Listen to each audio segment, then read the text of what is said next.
For those of us who have never had any dealings with the military police, this is the image we are likely to have of them. Remote and vaguely threatening figures who spend their time giving out traffic tickets, picking up weekend drunks, or standing around bus stations looking for AWOLs. In other words, tough cops. But such impressions are misleading. There is far more dimension to the world of the military police, today as well as in the past. Its dimension that has grown out of the remarkable diversity of missions military police have been called on to perform throughout their proud history. In this film, we're going to take a look at the origins of this soldier and find out why the Army needs a military police corps. We'll discover where the military police have been, where they are today, and where their future history may be heading.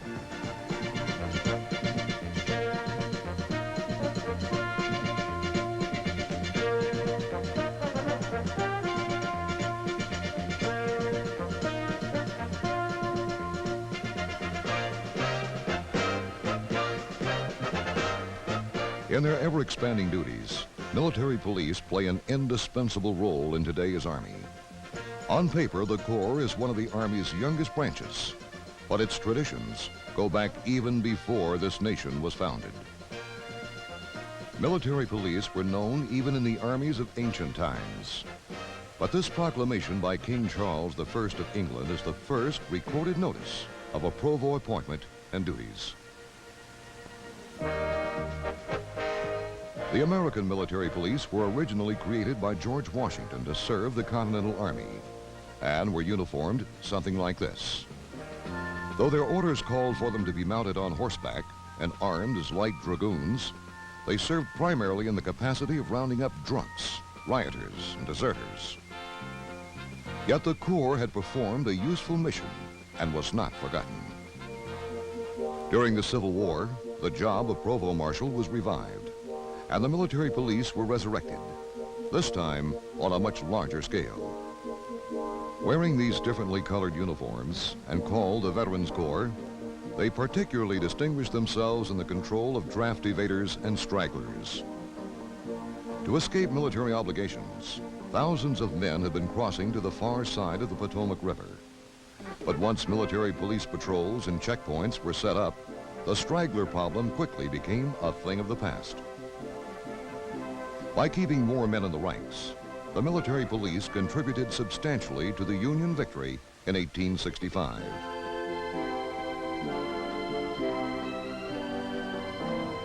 In subsequent smaller conflicts, such as the Spanish-American War, individual commanders simply assigned men in their units to function as military police. Yet the value and need for military police was never again questioned. Still, it wasn't until the First World War that the Military Police Corps finally emerged as a formal part of the Army structure. When the United States declared war on Germany, the military problems of the Civil War repeated themselves, but on the much broader canvas of an international setting. Furthermore, the increasing complexity of warfare at that time made it clear that specially trained men were needed to carry out the growing number of tasks being assigned to military police. Seeking authorization, General Pershing wrote, "Experience dictates that the military police corps should have permanent personnel for efficiency. This organization is deemed absolutely necessary for our forces in Europe." As soon as possible, Pershing also ordered a training depot for military police to be set up in France. This General Headquarters Order number 200 in France, dated 9 November 1918, announced that for the first time, a uniform set of physical and mental qualifications were being established for those serving as military police. Pershing himself noted that the nature of military police responsibilities and duties requires an exceptionally high standard of intelligence, education, and physical condition. A private in this corps, he said, must possess all the qualities usually found in a non-commissioned officer. On the battlefield and in the trenches, military police could be identified by their red collar tabs. And it was in the First World War when the most familiar symbol of the Corps, the brassard, came into existence. Though it seems so natural to us now, the 1917 order read, officers and enlisted men, when actually on duty as military police, will wear a blue brassard on their left arm between elbow and shoulder, bearing the letters MP in white. In addition, a set of formal instructions like these were issued to every MP. After the war, in 1923, Pershing himself approved the crossed pistols as the official insignia of the Corps. And this symbolic pair of Harper's Ferry flintlock pistols, dating from 1806, is now on exhibit in the Military Police Museum at Fort McClellan, Alabama. But despite their gallantry over there, the military police had to wait until 1941 to be officially recognized as an integral part of our armed forces. This letter, dated September 26, 1941, and signed by Major General R.S. Adams, authorizing the Corps creation, signifies the birthday of our present military police. Soon after, World War II was upon us, and military police ranks expanded rapidly to keep up with the global scale of the conflict. The long arm of the Corps soon encircled the earth, and military police found themselves moving traffic on the tortuous Burma Road. Landing on Normandy beachheads to support amphibious operations, and managing enemy prisoners of war everywhere from Italy to the South Pacific. The men of the Corps often performed as engineers and fought as infantry.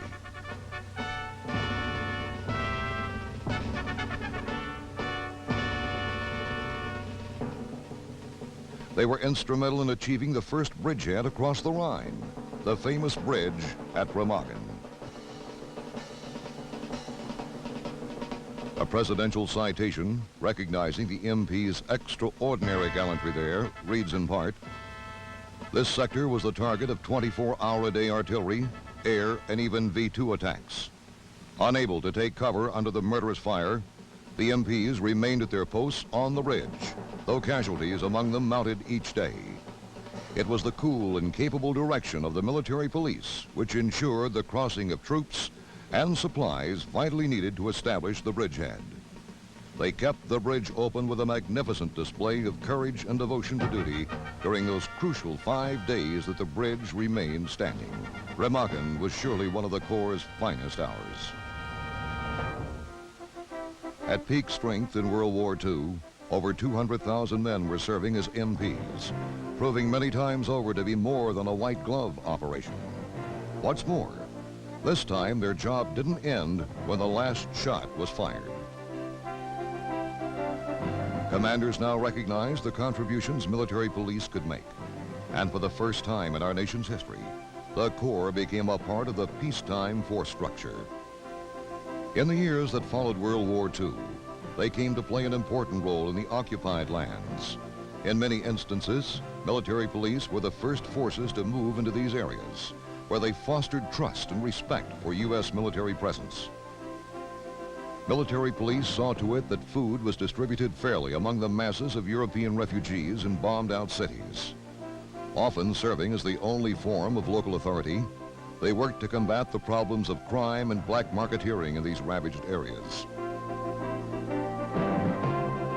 Later, in support of local provisional governments, they were often called upon to maintain law and order during the civil disturbances of these troubled times.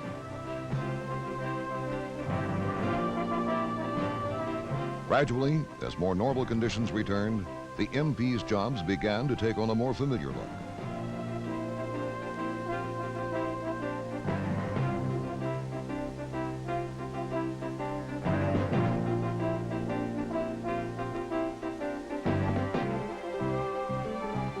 This unit was assigned to policing Germany's Autobahn.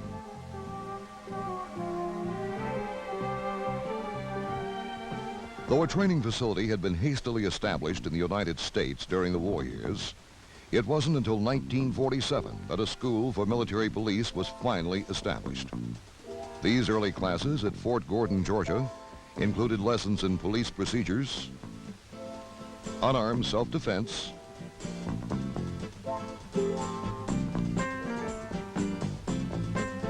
and of course, traffic control.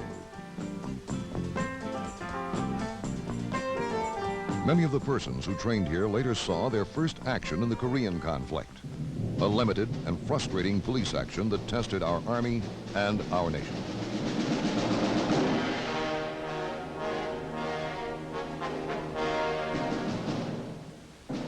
But in Korea, the military police added another dimension to their history, as all the lessons from World War II were put to the test.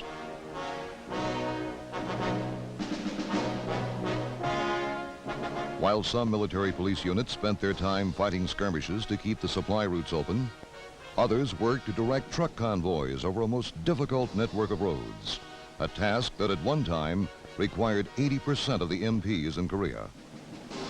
As the conflict wore on, many of the same MPs were switched to the entirely different task of supervising rapidly filling enemy prisoner of war camps, where security, welfare, and services now became their primary concern. Even long after hostilities had ceased, military police remained on duty in Korea, patrolling the demilitarized zone and monitoring the exchange of prisoners.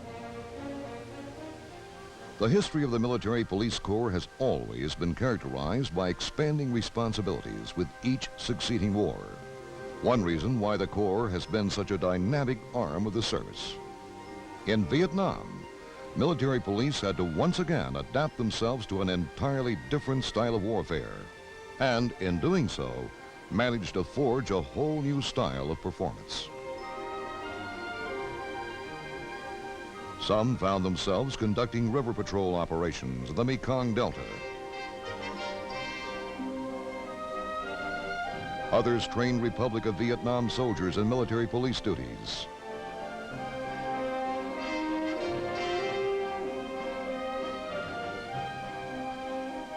Ran detainee hospital camps.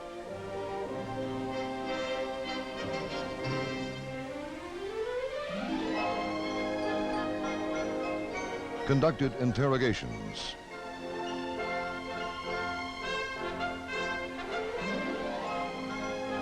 Or initiated stability operations. They are probably most remembered, however, for their actions during the year of the Tet 68 offensive. Many who were there say that it was the 716th MP Battalion that saved Saigon during the all-out enemy surprise attack that day. Paying tribute to the heroic unit that defended the U.S. Embassy, Ambassador Ellsworth Bunker wrote, "The alertness, aggressiveness, and tenacity of these men during the Viet Cong assault on the embassy thwarted the enemy from its goal of destruction." As a direct result of the combat capabilities they demonstrated in Vietnam, the Military Police Corps was, in 1968, designated as a combat support arm of the U.S. Army. There could have been no more fitting a testament to the Military Police Corps, an arm and a service. The rapidly changing nature of modern warfare means that the Military Police Corps must adapt its operations constantly to keep pace. These MP units are engaged in support of a river crossing operation. Yet the peacetime activities of the Corps actually account for a greater percentage of its overall effort.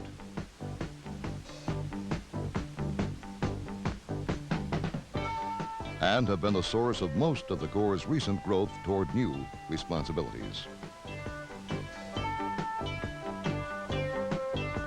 Normally, MPs have the mission for maintaining law and order only in areas of military jurisdiction. But if requested by civilian authorities and directed by the President, they may also take a hand in quelling civil disturbances. The MP's ability to deal effectively with these situations, to break them up without injuring anyone, isn't just a matter of good luck.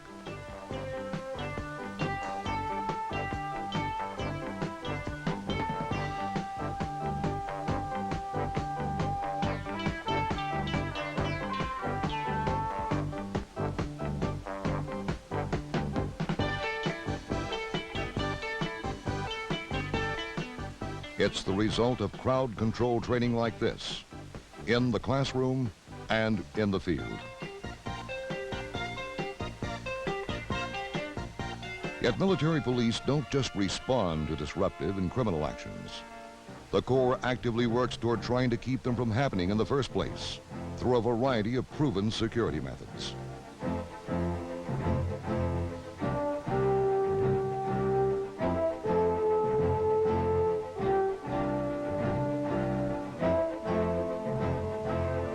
There are military police investigators trained to ferret out more sophisticated crimes, such as computer forgery of cargo documents. Military police have the responsibility in their crime prevention program for protecting both life and property, and do so through their extensive training and experience in the police sciences. On many posts, military police physical security inspection teams are assigned to advise company commanders on both arms room and area security measures. But since not all crimes can be prevented, military police have to be equipped to investigate and solve them as well. Throughout the military, there are military police investigators who handle local problems, such as theft cases. This private has been accused of stealing and selling another soldier's stereo set. For more serious crimes, grand larceny or felonies, the CID special agents take over. Many of them began their investigative careers as military police. Some have even trained to become specialists in the use of the polygraph, better known as the lie detector. When necessary, military police investigations are backed up by the Criminal Investigation Laboratory. Manned by experts in criminalistics, these modern facilities provide services like ballistic and chemical analysis reports for military police units all over the world. Those military men arrested and convicted of crimes soon find themselves amidst another whole area of military police jurisdiction: corrections. The military police administer an extensive network of facilities, which include the installation detention facilities at several posts in the United States. The United States Disciplinary Barracks at Fort Leavenworth, Kansas, and the Retraining Brigade at Fort Riley, Kansas. Each of these facilities is designed to handle a different kind of problem soldier. But at them all, the Corps disciplinary approach is directed toward rehabilitation and correction, rather than the punishment of these offenders. Inmates receive frequent counseling from military police personnel who have received training and counseling techniques in order to accomplish this job. While other branches of the Army deal with things, the military police is primarily concerned with people. That's what makes the Corps such a unique part of the service. Other Corps members here teach or supervise the extensive vocational training programs, which are designed to enable inmates to find a responsible place in military or civilian society upon their release. Looking at the career training opportunities and honor system privileges many of these offenders enjoy, it's clear that the confinement system administered by today's military police has come a long way since the dark days of Civil War prisons like Andersonville. Even in their most conspicuous role, traffic enforcement, there's a lot we don't realize about the MP's job. They're not riding around in that patrol car just looking to give you trouble. They're looking out for trouble. Part of the MP's duties are to know and provide useful information about the post where they're stationed. What's more, the military police devote considerable effort to work we don't often see, such as traffic pattern studies, which help eliminate accidents at dangerous intersections and curves.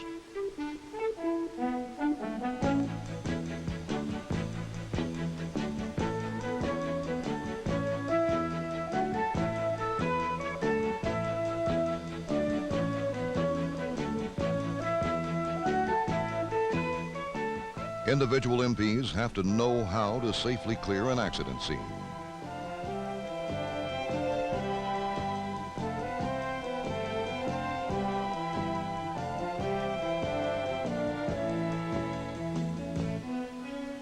Take care of the injured.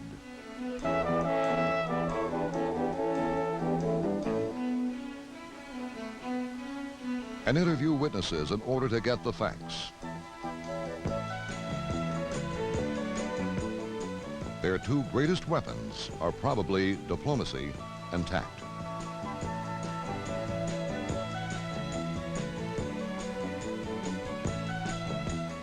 And when they do latch onto a potentially dangerous individual, they have to know how to apprehend him without endangering themselves or any innocent bystanders. The continuing evolution of MP duties has changed training procedures a great deal since even the days when school classes looked like this. Over the years, training has grown more and more toward simulations of real-life situations.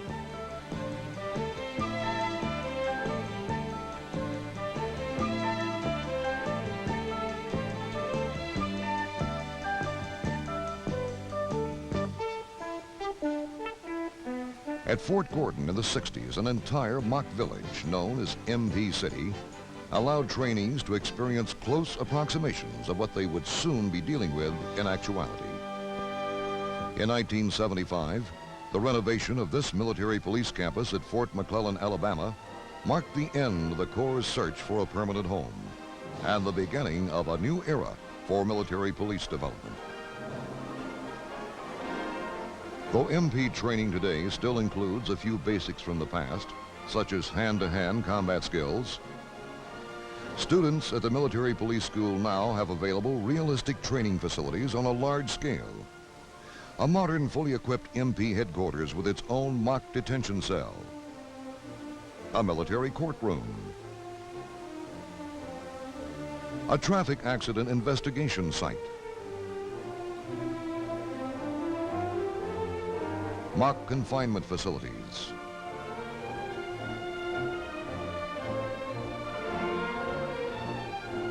and even a model enemy prisoner of war internment camp.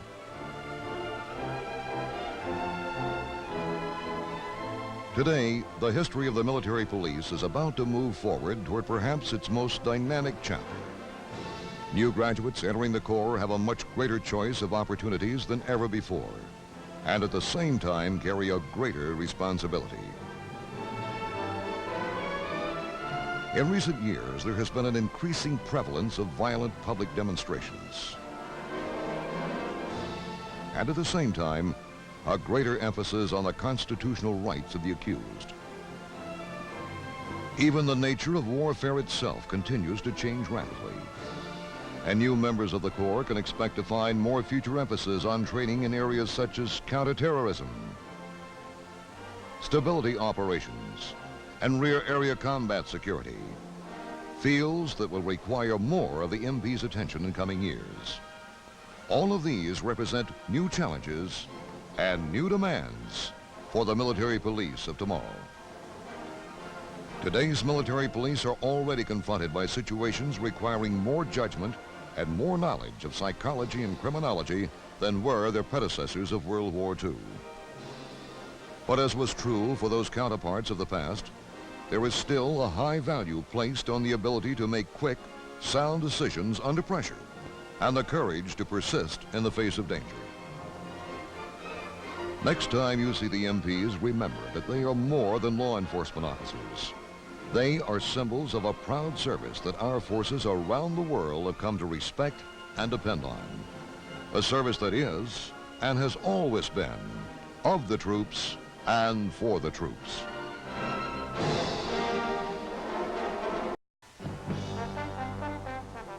For those of us who have never had any dealings with the military police, this is the image we are likely to have of them. Remote and vaguely threatening figures who spend their time giving out traffic tickets, picking up weekend drunks, or standing around bus stations looking for AWOLs. In other words, tough cops. But such impressions are misleading. There is far more dimension to the world of the military police, today as well as in the past. Its dimension that has grown out of the remarkable diversity substantially to the Union victory in 1865.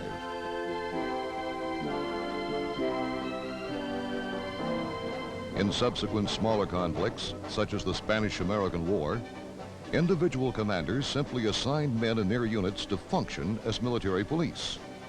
Yet the value and need for military police was never again questioned. Still, it wasn't until the First World War that the Military Police Corps finally emerged as a formal part of the Army structure. When the United States declared war on Germany, the military problems of the Civil War repeated themselves, but on a much broader canvas of an international setting. Of missions military police have been called on to perform throughout their proud history. In this film, we're going to take a look at the origins of this soldier and find out why the Army needs a military police corps. We'll discover where the military police have been,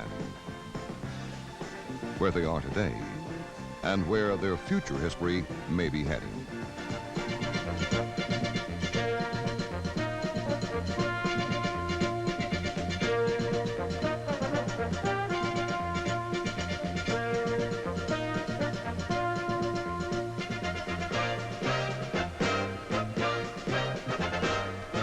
In their ever-expanding duties, military police play an indispensable role in today's Army.